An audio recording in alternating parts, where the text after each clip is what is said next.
Antes de iniciar, quiero enviar un saludo muy especial a mi queridísima Patti Marcalvel, que me escribió muy triste, mi queridísimo Tess, ¿cómo puede ser posible que haya tanta malicia en el mundo? Mil abrazos.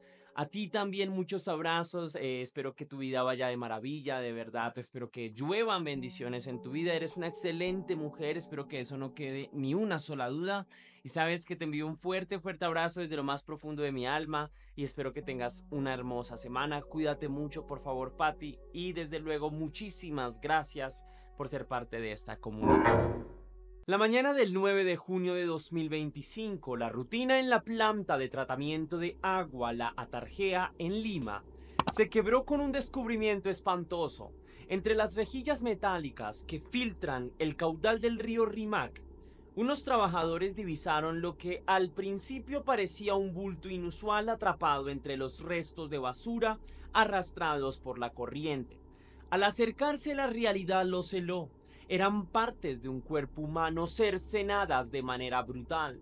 El hallazgo macabro activó las alarmas. Las labores habituales se detuvieron de golpe mientras la policía y peritos forenses acudían a la escena. El cuerpo incompleto presentaba mutilaciones severas, le faltaban la cabeza, ambos brazos y una pierna. Nadie sabía su identidad aún, solo el silencio turbio del agua y el horror de los presentes daban testimonio de aquella tragedia anónima. En las horas y días siguientes, más restos fueron recuperados río abajo, como si el propio Rimac se negara a guardar aquel secreto sanguinario.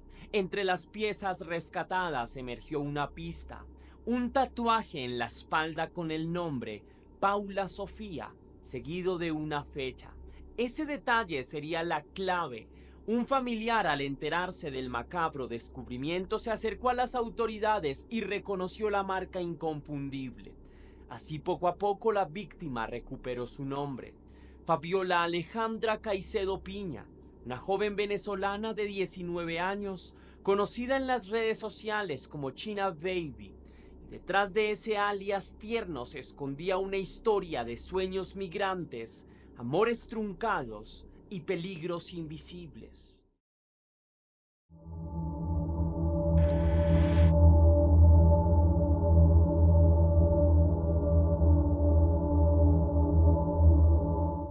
Fabiola Alejandra Caicedo Piña tenía apenas 16 años cuando dejó atrás su tierra natal en Venezuela, impulsada por la promesa de un futuro mejor y el arrojo temerario de la juventud. Partió sin despedidas ni avisos. Su familia supo de su partida solo cuando ya estaba lejos, pues ella no les informó que se marchaba ni dio detalles de su destino. Viajó acompañada por su primer amor, Mainer Jiménez Castillo, un hombre mayor que ella con quien había iniciado una relación apasionada en medio de la crisis de su país. Juntos emprendieron camino hacia Perú en 2022, aferrándose a la ilusión de empezar una nueva vida lejos de las carencias y dificultades que los rodeaban en Venezuela. Al llegar a Lima, la gran metrópoli los recibió con su bullicio y sus contrastes. Se instalaron en una habitación alquilada en Huaycán, en las afueras de la ciudad, un distrito populoso donde cientos de migrantes como ellos buscaban abrirse paso. Durante los primeros meses, Fabiola convivió con Mainer en esa modesta vivienda, compartiendo tanto las esperanzas como las estrecheces de la vida del migrante. China Baby, como empezaría a apodarse en redes años después, descubría el sabor agridulce de la libertad, lejos del control familiar, pero también lejos de la protección del hogar conocido. En las calles de Lima, entre el trajín de vendedores ambulantes y el ir y venir interminable de combis, ella imaginaba tal vez un porvenir próspero, soñaba con estudiar, con trabajar, con ayudar a los suyos. La sostenía el amor de Miner y la promesa de que juntos podrían con todo. Sin embargo, la realidad no tardó en presentar su cuenta. Miner, con poco más de 20 años, hacía trabajos esporádicos para solventar sus gastos. Fabiola, siendo menor de edad, dependía enteramente de él en un país ajeno. Los soles peruanos se escurrían rápido entre alquiler, comida y otros gastos. y la pareja acumuló deudas en poco tiempo. Para diciembre de 2022 llevaban 6 meses en Perú y la precariedad apretaba sus vidas. Aún así, Fabiola conservaba una sonrisa resiliente. A sus 17 años recién cumplidos mantenía el espíritu alegre que la caracterizaba, la chispa de quien aún confía en las personas. No podía imaginar que entre las grietas de esa nueva vida ya se filtraba la oscuridad de un suceso trágico que cambiaría todo.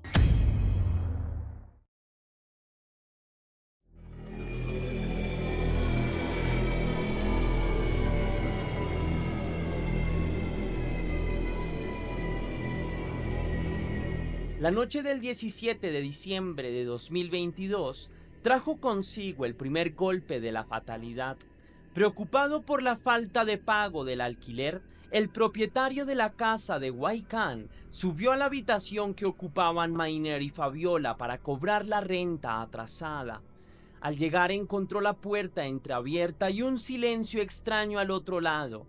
Al empujarla con cautela, se topó con una escena escalofriante. Mainer Jiménez yacía en el suelo, inmóvil, aunque aún con un débil rastro de vida en el cuerpo.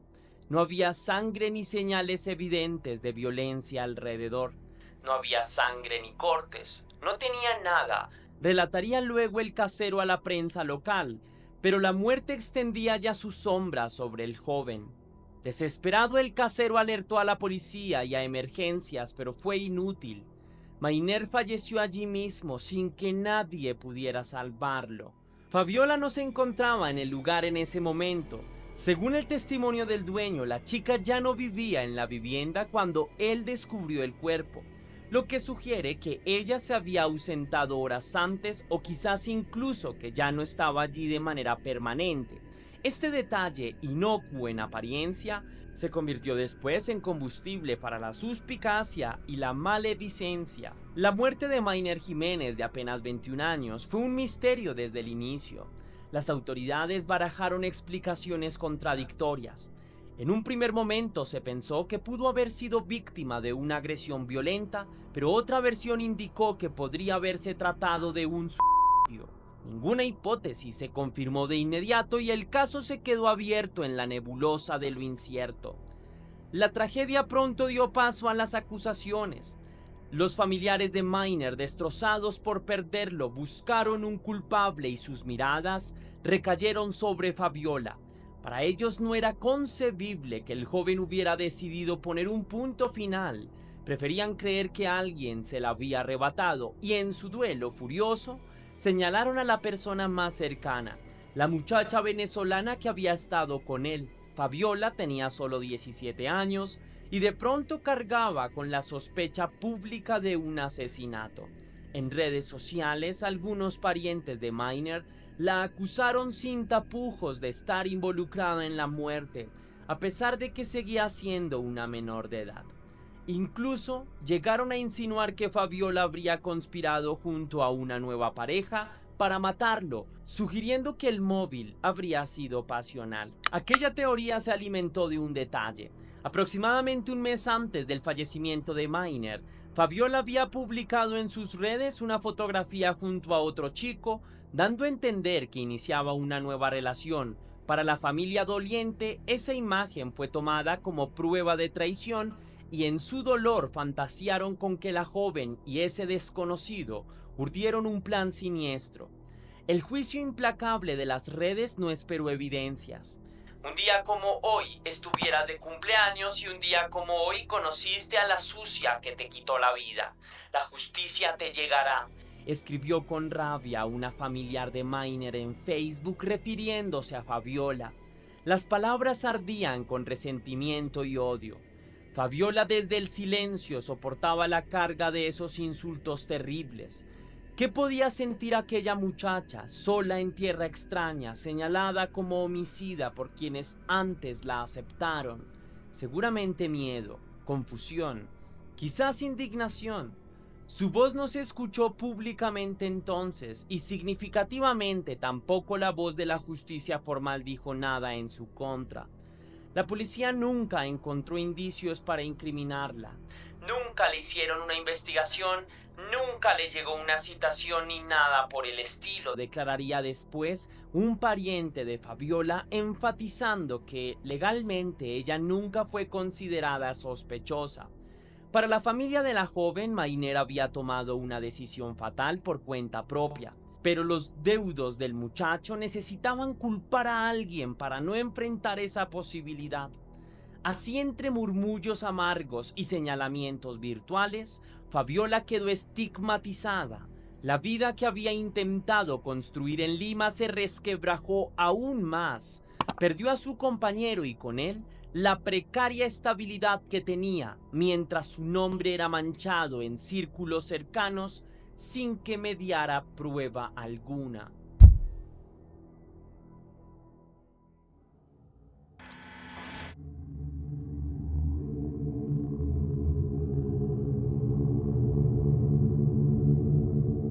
Tras la muerte de Maynard Jiménez, Fabiola se encontró sola frente al abismo. Aún no cumplía los 18 años, sin familia cercana en Perú y ahora con una reputación cuestionada por rumores crueles.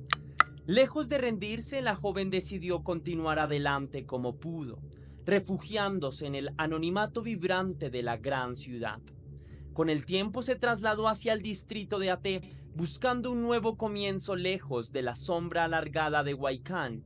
Consiguió trabajo como anfitriona en discotecas y nightclubs de la zona de Ceres en Lima. En esos locales nocturnos, salas de música estridente, luces de neón y risas, a veces forzadas, Fabiola recibía a los clientes con una sonrisa amable. Les ofrecía mesas o bebidas y era parte del efervescente ambiente de la vida nocturna limeña. Era un empleo duro y riesgoso para alguien de su edad. Las madrugadas terminaban tarde, entre humo de cigarrillo y miradas insistentes. Los retornos a casa eran en soledad, con la ciudad oscura extendiéndose peligrosa a sus pies. Pero Fabiola necesitaba sobrevivir y aquel trabajo le permitía ganar algo de dinero de forma honesta. Las mismas fuentes policiales confirmarían más tarde que la joven llevaba cerca de 2 años en Lima y que ese había sido su sustento reciente. Nadie podía imaginar que entre las sombras de esos clubes se movían también amenazas invisibles, quizá personas vinculadas a redes criminales fijándose en muchachas vulnerables. Fabiola, sin saberlo, vivía cada noche caminando sobre un puente frágil tendido sobre un abismo. A la par de su trabajo nocturno, Fabiola encontró en las redes sociales un escape y una pequeña fuente de alegría. Bajo el seudónimo de China Baby comenzó a compartir en TikTok destellos de su vida cotidiana y de su personalidad jovial. En sus videos la joven aparecía bailando ritmos caribeños y urbanos, haciendo playbacks de canciones populares o siguiendo alguna tendencia de moda en internet. Tenía carisma frente a la cámara. Sus ojos vivaces y sonrisa dulce ganaron la simpatía de muchos. Poco a poco fue reuniendo una audiencia modesta pero fiel. Más de 5,000 seguidores llegaron a seguir su cuenta de TikTok, que disfrutaba viéndola moverse al compás de una bachata o luciendo algún look atrevido. Para Fabiola, China Baby era más que un apodo, era un alter ego luminoso con el que enfrentaba la adversidad. Si de día dormía agotada tras largas jornadas y de noche trabajaba entre extraños, en aquellos breves videos encontraba un espacio propio donde seguir soñando. En los comentarios otros jóvenes, muchos de ellos venezolanos en Perú, le enviaban fuerza, le decían que era linda, que siguiera adelante.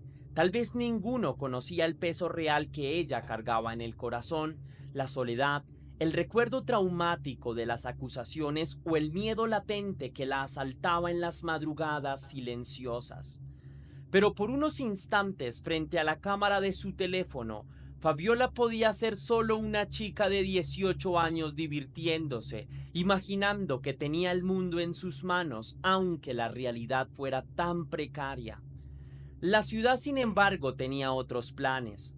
Mientras Fabiola reconstruía su vida paso a paso, Lima comenzaba a volverse más oscura a su alrededor. En ciertos barrios, las noticias de crímenes atroces contra mujeres circulaban con escalofríos. Cuerpos hallados en maletas, desapariciones de jóvenes migrantes, susurros de mafias dedicadas a trata de personas. Es posible que Fabiola no estuviera al tanto de todos esos peligros concretos, enfocada como estaba en su propia lucha diaria, pero era inevitable que cierta inquietud flotara en el aire nocturno. En las discotecas donde trabajaba, no todos los rostros eran amistosos. Tras algunas sonrisas podían esconderse intenciones siniestras. Aún así, la joven mantenía su calidez característica con clientes y compañeros. Love me for who I am, rezaba un tatuaje que se había grabado en el brazo. Ámame por quien soy.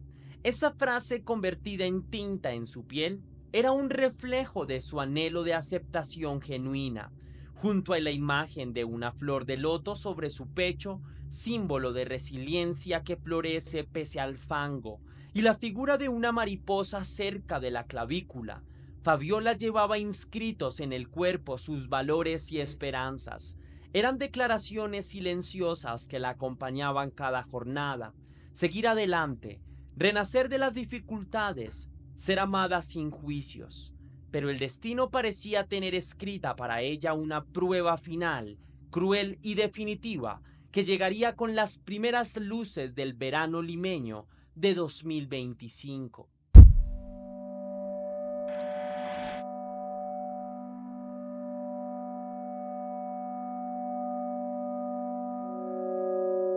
La primera semana de junio de 2025 transcurría aparentemente normal para Fabiola. En esos días, China Baby seguía activa en TikTok, interactuando con sus seguidores y compartiendo contenido. Su último video lo subió el 5 de junio. En él se le veía bailando con entusiasmo una bachata de Romeo Santos, moviéndose con esa energía juvenil que la caracterizaba. Vestía un atuendo sencillo pero llamativo y sonreía a la cámara, quizás sin sospechar que ese sería su adiós ante el mundo. 2 días después, el 7 de junio, sus conocidos notaron su ausencia. Fabiola no se presentó a trabajar y no respondía a los mensajes. Su prima, preocupada por no tener noticias de ella, acudió a denunciar la desaparición ante las autoridades ese mismo 7 de junio. La alarma estaba encendida. Otra joven se esfumaba en Lima sin explicaciones.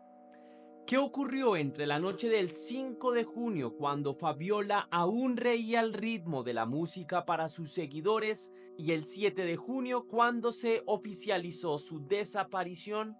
Esa es la pregunta que persigue a todos desde entonces. Un vacío de horror, apenas 48 horas en el que se perdió su rastro. Quizá la noche del 6 de junio, Fabiola salió de su trabajo en la discoteca más tarde de lo habitual. Tal vez caminó hacia su vivienda con paso ligero, deseando llegar pronto a descansar, mientras las farolas iluminaban tenuemente las calles desiertas de Ate. Es posible que alguien la haya estado observando, un cliente habitual del club, algún rostro conocido de su entorno digital o laboral, y decidiera acercarse a ella en ese momento vulnerable. No hay testigos conocidos de sus últimos movimientos. La realidad es que en esas horas China Baby dejó de contestar llamadas y mensajes. Sus amigos y colegas no supieron de ella. Su prima en Perú sintió un mal presentimiento al no lograr ubicarla. La joven que había sorteado tantas adversidades simplemente había desaparecido entre las sombras de la metrópoli. Los investigadores después reconstruirían en parte lo que pudo haber pasado. Se cree que Fabiola fue vista por última vez en la zona de Ceres, cerca de donde trabajaba y vivía. Quizás abordó un vehículo pensando en una corta travesía sin saber que sería la última, o quizá alguien la citó con engaños aprovechando su confianza o necesidad. Lima esa noche siguió su curso indiferente. La música siguió sonando en otros bares, la brisa fría del invierno costero empezó a soplar, las luces de los cerros parpadearon como estrellas lejanas, y en medio de esa normalidad, una vida joven se apagaba silenciosamente sin que nadie pudiera auxiliarla. Fabiola Alejandra Caicedo Piña, la hija, la amiga, la muchacha alegre que bailaba ante su cámara, cruzó un umbral invisible hacia el silencio. Solo el tiempo y la aparición atroz que vendría después revelaría la magnitud de lo ocurrido. En los muros de las redes sociales, sus seguidores notaron pronto su inactividad, preguntándose ¿dónde estaba ChinaBaby.17? Pero la respuesta sería más terrible de lo que nadie podría anticipar.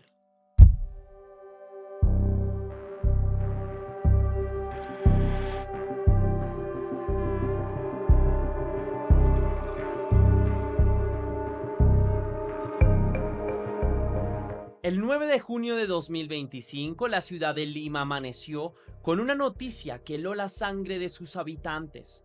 Durante una inspección rutinaria en la planta de tratamiento de agua potable La Atarjea, en el distrito de El Agustino, trabajadores de la empresa Sedapal encontraron restos humanos atrapados entre las rejillas de los filtros que separan los sólidos del agua del río. Al principio, uno de los operarios creyó que se trataba de un animal ahogado o de basura atascada, panorama triste pero no inusual. Sin embargo, pronto comprendieron con horror de qué se trataba: partes de un cuerpo de mujer descuartizado con espeluznante ensañamiento, pedazos de carne y hueso cercenados con precisión cruel, flotaban detenidos por las barras metálicas. La alarma no tardó en cundir. En minutos la Policía Nacional y peritos criminalísticos estaban en la planta, acordonando la zona y recolectando cualquier indicio entre el agua turbia.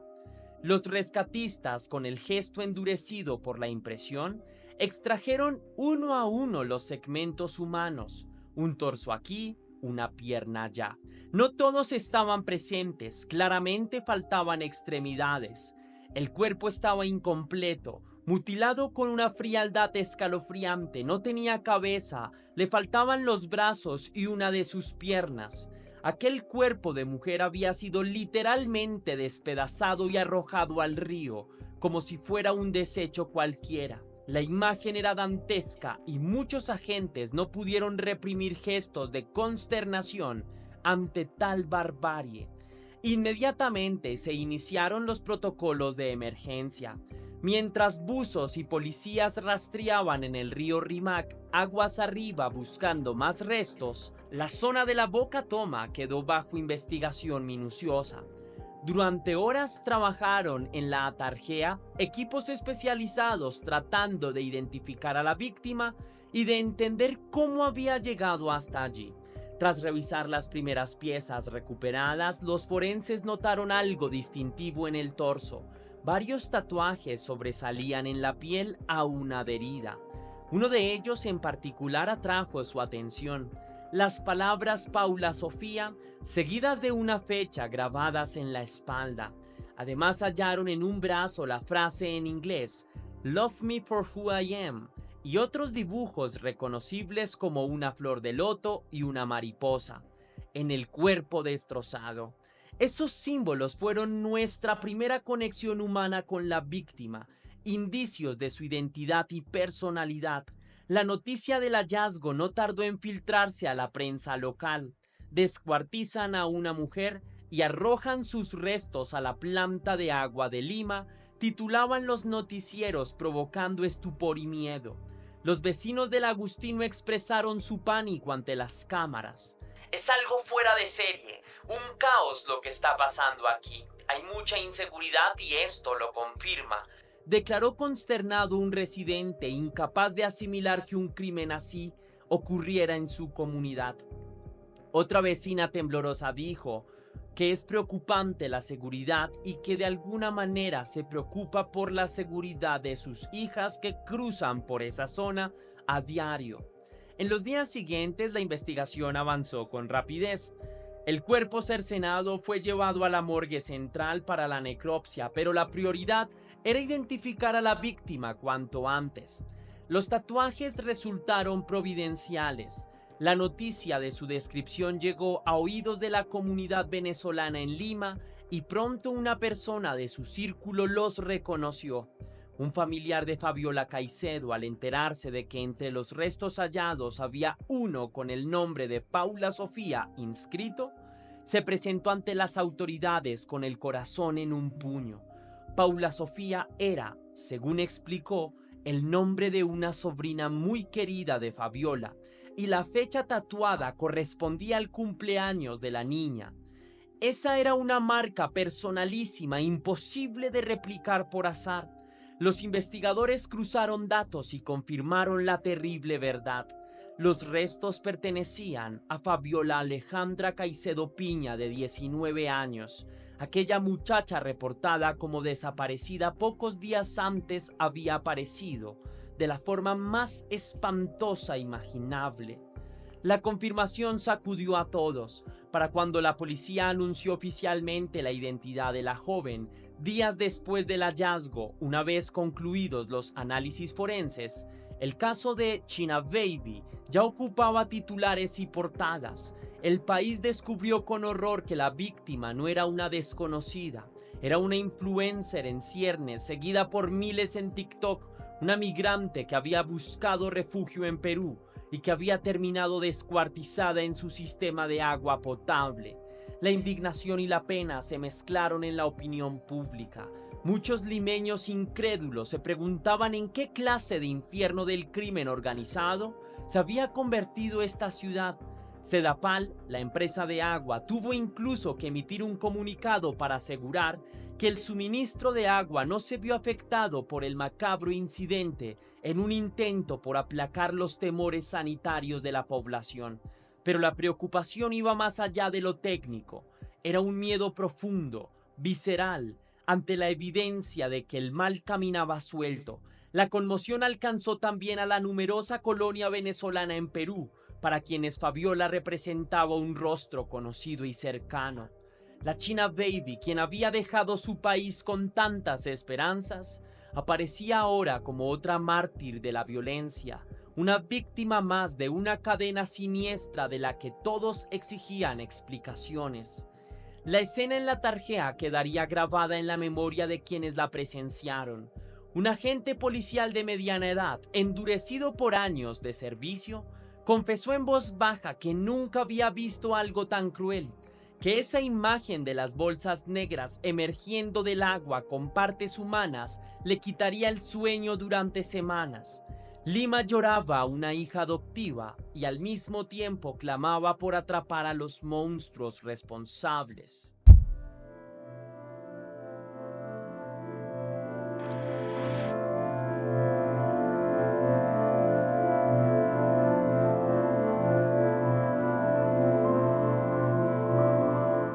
Con la identidad de Fabiola confirmada, la investigación dio un giro crucial.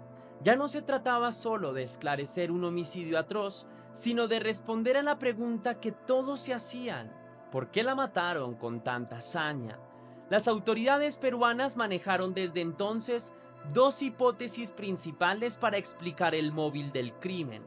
Ambas teorías arrojaban luz sobre distintos aspectos del pasado y el entorno de Fabiola, y en ambas se vislumbraba la mano oscura del crimen organizado. La primera hipótesis apuntó a un posible ajuste de cuentas ligado al caso sin resolver de 2022, es decir, una venganza directa por la muerte de Mayner Jiménez Castillo, su expareja.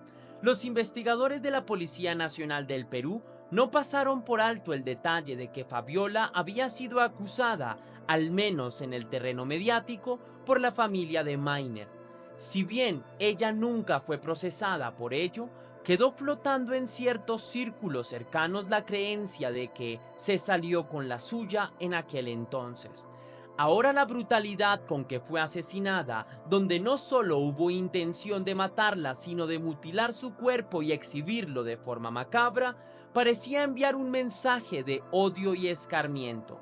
Esta modalidad de homicidio violento, según señalaron expertos en seguridad, suele emplearse cuando se busca dar una lección o aterrorizar a otros. La forma en que se expuso el cuerpo sugiere una intención de generar miedo. Puede ser usada por organizaciones criminales para mandar mensajes a víctimas o delatores, gente que pueda traicionarlos, explicó Ricardo Valdés, ex viceministro del Interior peruano. En otras palabras, quien fuera que hizo esto quería que el mundo y en especial cierto público objetivo supiera de lo ocurrido y temblara. Si el caso de Miner había quedado impune, quizás alguien decidió tomar la justicia por mano propia, cobrando venganza de la manera más horrible. Esta línea investigativa cobró fuerza por varios elementos: el ensañamiento explícito del crimen, la planificación que implicó hacer partes el cuerpo y dispersarlo, acciones propias de sicarios o grupos delictivos, y el hecho de que Fabiola hubiera sido amenazada públicamente, así fuera solo de palabra, en el pasado reciente. Los círculos cercanos a Miner quedaron bajo escrutinio policial. ¿Alguien de su familia o allegados habría contratado sicarios para acabar a Fabiola? ¿Acaso uno de ellos, enceguecido por la sed de revancha, la siguió y atacó por cuenta propia? Aunque no se descartó nada, hasta el momento no hay evidencias concluyentes que incriminen directamente a un familiar de Miner, pero la PNP mantiene esta hipótesis abierta. El caso de Fabiola Caicedo pudo haber sido una vendetta meticulosamente ejecutada por el caso de 2022 de Miner que quedó impune. La segunda hipótesis de la investigación es todavía más escalofriante porque trasciende la historia personal de Fabiola y la inserta en un patrón mayor de criminalidad, una posible red de trata de personas que capta a jóvenes vulnerables. Según esta línea, la China Baby habría caído en las garras de mafias dedicadas a la explotación íntima o laboral, organizaciones delincuenciales que se han infiltrado en la escena nocturna limeña y que operan bajo falsas promesas. Las autoridades revelaron que en las semanas previas al hallazgo de Fabiola aparecieron otros cuerpos de mujeres jóvenes en condiciones similares. Por ejemplo, recordaron el caso de restos femeninos hallados dentro de maletas en el distrito limeño de San Martín de Porres y otro caso cerca del río Rímac, ambos recientes y con un modus operandi semejante de desmembramiento. Así que ¿esto es coincidencia? Para la policía no lo es. Esto refuerza la sospecha, indicaron voceros policiales, de que bandas criminales están detrás de una red que recluta a jóvenes con aspiraciones de convertirse en influencers y que luego son explotadas o eliminadas al intentar romper vínculos con sus captores. En otras palabras, la tragedia de Fabiola podría no ser un caso aislado, sino parte de un horror sistemático. Grupos criminales que se aprovechan de chicas inmigrantes, carismáticas y necesitadas, ofreciéndoles trabajos aparentemente seguros, como el de anfitriona que ella tenía, o pequeñas ayudas para impulsar sus carreras en redes, pero que en realidad ocultan fines de trata. Si la víctima intenta escapar o si deja de ser útil a sus intereses, la desaparecen de la peor manera, como escarmiento hacia las demás. Esta hipótesis tomó tanta fuerza que, en cuanto se confirmó la identidad de Fabiola, el caso dejó de estar únicamente en manos de la División de Homicidios de la Deering Cree y pasó también a la División Especializada en Trata de Personas. Los investigadores de este equipo comenzaron a mapear todos los últimos contactos de la joven, sus entornos laborales y también su entorno social, en busca de indicios de alguna red clandestina. La crueldad extrema del asesinato de China Baby encaja tristemente con prácticas de organizaciones criminales transnacionales, algunas de origen extranjero operando en Perú, que acostumbran a desmembrar cuerpos para sembrar terror. Los expertos mencionan que el grupo Tren de Aragua La mafia venezolana que se ha expandido por Sudamérica y otras bandas locales podrían estar detrás de los asesinatos de este tipo, pues han utilizado métodos parecidos en disputas territoriales y de trata. Aunque no se ha señalado oficialmente a ninguna banda en particular, la sospecha en el aire es palpable. Las autoridades peruanas incluso han intensificado en el último año sus esfuerzos por combatir a estas mafias, conscientes de su creciente osadía y violencia. El caso de Fabiola es ahora un símbolo doloroso de esa lucha, evidencia de hasta dónde pueden llegar estos criminales. Hasta el momento no hay detenidos vinculados al caso de Fabiola, ni un solo sospechoso formal ha sido anunciado por la policía peruana, lo que aumenta la frustración del caso. La investigación continúa en curso, catalogada como compleja y prioritaria. Agentes encubiertos rastrean clubes nocturnos, revisan cámaras de seguridad por donde pudo haber transitado la joven la noche que desapareció y analizan comunicaciones telefónicas en busca de alguna señal. Se ha interrogado a compañeros de trabajo, amistades y cualquier persona que la hubiese visto en sus últimos días. Cada detalle cuenta, desde los comentarios en sus videos de TikTok hasta las miradas furtivas de algún cliente frecuente del nightclub. La Policía Nacional no descarta ninguna posibilidad y trabaja codo a codo con la Fiscalía para armar las piezas de este rompecabezas macabro. Por su parte, los familiares de Miner, antes tan vocales en redes, han guardado silencio público tras el homicidio de Fabiola, mientras también son investigados para descartar su implicación en la venganza. Perú entero e incluso Venezuela siguen con atención cada avance del caso. La presión es enorme para dar con los culpables, porque cada día que pasa sin justicia es un día en el que el miedo reina entre quienes podrían ser las siguientes víctimas.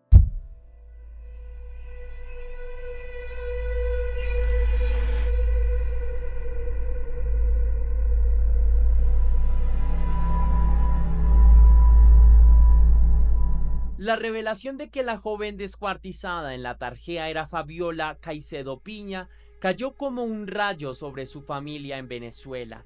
A miles de kilómetros de Lima, la madre de Fabiola, que no sabía prácticamente nada de la vida que su hija llevaba en Perú, recibió la noticia con incredulidad y horror. Al principio fue un rumor confuso, luego una confirmación terrible. Esa muchacha hallada sin vida y en partes era su niña, su Alejandrita, la menor de sus amores. El desconcierto y la desesperación se apoderaron de sus padres y hermanos. Ellos se enteraron por llamadas y reportes que cruzaban fronteras, tratando de armar la historia a la distancia. No sabíamos en qué trabajaba ni qué hacía exactamente en Perú, admitieron con dolor. Desconocían los detalles de su vida fuera del país. Desde que Fabiola se marchó siendo menor de edad, apenas habían tenido información fragmentaria. Ahora de golpe la cruda realidad les explotaba en el rostro. En medio del duelo, la familia de Fabiola tuvo que movilizarse por un último deber de amor: repatriar sus restos a Venezuela para darle sepultura digna. Pero se encontraron con enormes dificultades. No contaban con los recursos económicos ni con contactos en Perú para hacer los trámites. Ningún familiar cercano residía en Lima que pudiera ayudarlos en persona, lo que complicaba la gestión. Desesperados alzaron la voz en los medios y redes sociales pidiendo apoyo. Ayúdenos a llevarla de vuelta a casa, imploraban entre lágrimas. La comunidad venezolana en Perú, solidaria, comenzó a organizar colectas y gestiones diplomáticas. El caso tuvo tal resonancia que las autoridades consulares venezolanas ofrecieron colaboración para acelerar el traslado del cuerpo. Cada día que pasaba con Fabiola en la morgue peruana era un tormento añadido para sus padres, que anhelaban verla y velarla en sus propias costumbres. Pero más allá de la repatriación, la familia clamaba por algo quizá incluso más importante: la justicia. Lo único que queremos es que se sepa qué le pasó y que se atrape a los culpables, decía su madre con la voz rota a un canal de noticias. desde su pueblo natal, donde Fabiola había crecido entre juegos y travesuras. Sus seres queridos exigían a las autoridades peruanas que esclarecieran el crimen sin demora ni ocultamientos. Temían, como temen tantas familias de víctimas, que el tiempo enfriara las investigaciones o que la muerte de una chica migrante pudiera quedar impune y en el olvido. Por eso rogaban la celeridad y la transparencia en las pesquisas. Cada avance, cada hipótesis publicada en la prensa era seguido con ansia por ellos. Necesitaban respuestas oficiales sobre lo sucedido, saber si su hija sufrió, si estuvo cautiva antes de morir, quién le hizo daño y por qué le hizo daño. El impacto de la tragedia de China Baby traspasó fronteras. En Perú, colectivos feministas y de derechos humanos levantaron la voz para denunciar la violencia extrema contra las mujeres migrantes y exigir mayores esfuerzos del Estado para combatir las redes de trata. Se organizaron vigilias tanto en Lima como en comunidades de venezolanos en el extranjero, encendiendo velas en memoria de Fabiola y de otras víctimas de crímenes atroces. En redes sociales, el hashtag Justicia para China Baby se movió con fuerza, acumulando mensajes de rabia, solidaridad y tristeza. La gente compartía fotos de Fabiola en vida, una chica delgada, de mirada vivaz y cabello castaño claro, a veces teñido de tonos rojizos, y no concebía que esa sonrisa hubiera sido callada con tanta crueldad. Muchos comparaban su caso con el de otras jóvenes asesinadas en Perú en los últimos años, lamentando que la inseguridad golpee con especial saña a quienes llegan buscando un futuro mejor. La empatía se extendió incluso entre quienes no la conocieron. Pudo ser mi hermana, mi amiga, puedo ser yo, expresaban mujeres tanto peruanas como venezolanas, identificándose con la infortunada China Baby. Cada noticia sobre el avance de la investigación era seguida por la familia de Fabiola con tenso interés.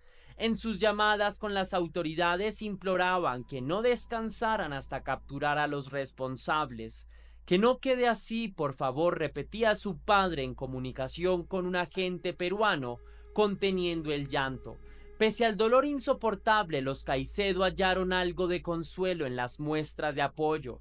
Supieron que ni Lima ni Caracas olvidaban a su hija. Desde su humilde vivienda en Venezuela, la madre de Fabiola sostenía entre manos una fotografía de la joven, quizá alguna tomada antes de partir con uniforme escolar o en un cumpleaños, y le prometía entre sollozos que lucharían por ella hasta el final. Era un duelo extraño y desgarrador. Velar a una hija sin poder siquiera ver su cuerpo, pues llegaría sellado en un ataúd, llorarla a la distancia y a la vez convertirse en portavoz involuntaria de una causa mayor. Cuando por fin a finales de junio de 2025 lograron repatriar los restos de Fabiola a su país, la recibieron como una mártir. Una pequeña multitud acompañó el féretro desde el aeropuerto hasta su localidad natal. Hubo aplausos tímidos y rosas blancas en el camino. El ataúd, cubierto con la bandera tricolor venezolana y rodeado de girasoles, que eran sus flores preferidas, descendió a la tierra entre lágrimas y oraciones, pero junto con la pena había determinación en los rostros de los asistentes, no descansar hasta ver justicia. En el reposo final, un familiar tomó la palabra y mirando al cielo dijo: «Fabiola, hija, no permitiremos que tu muerte quede impune, te lo debemos, que tu luz nos dé la fuerza para lograrlo». Y en ese compromiso colectivo quedó sellada la última despedida a China Baby. Hasta aquí va el video de hoy, mi querida leyenda. Muchísimas gracias por quedarte hasta el final. Si te gustó la investigación, déjame saber con tu misterioso like. Si quieres y si puedes hacer una pequeña donación para la producción de Test Misterios, estaré enormemente agradecido, y lo puedes hacer de dos formas distintas. La primera es con el botón de super gracias, que se ubica allá abajo justo al lado del botón compartir, o también vía PayPal, ya que tienes el link en la descripción y en el comentario fijado. Sabes que si lo haces de cualquiera de estas dos maneras, recibirás un agradecimiento personalizado y un saludo de mi parte para un próximo video. Y sin más que añadir por hoy, mi querida leyenda, recuerda que las dudas te acompañan, que somos misterio y que tú y yo nos veremos en un próximo caso.